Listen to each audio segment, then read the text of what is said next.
इस वीडियो में हम भारतीय राज्य व्यवस्था के अंतर्गत उच्चतम न्यायालय के बारे में जानेंगे।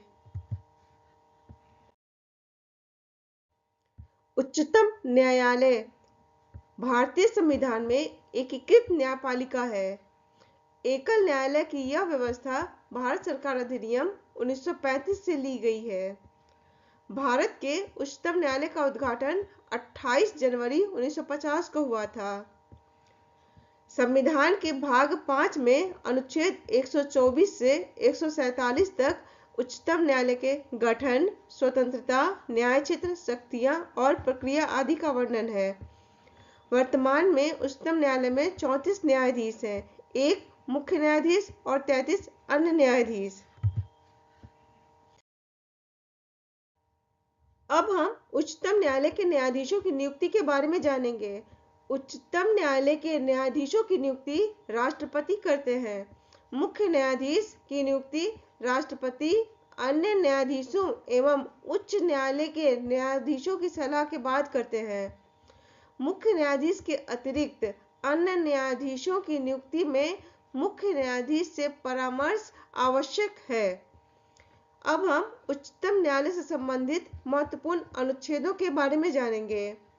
अनुच्छेद 124 में उच्चतम न्यायालय की स्थापना और गठन का वर्णन है।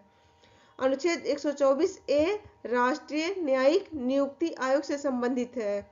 अनुच्छेद 125 में न्यायाधीशों के वेतन का प्रावधान है।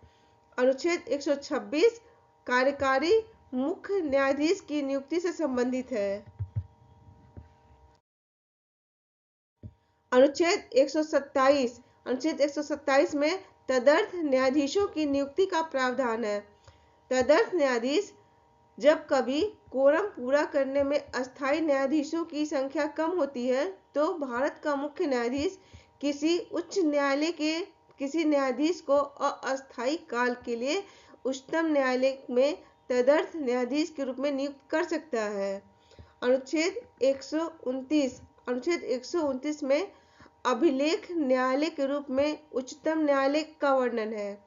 अनुच्छेद 139 में कुछ विषयों पर रिट जारी करने की उच्चतम न्यायालय की शक्ति का वर्णन है। अनुच्छेद 143 में राष्ट्रपति की उच्चतम न्यायालय से सलाह करने की शक्ति है, लेकिन राष्ट्रपति उस सलाह को मानने के लिए बाध्य नहीं है।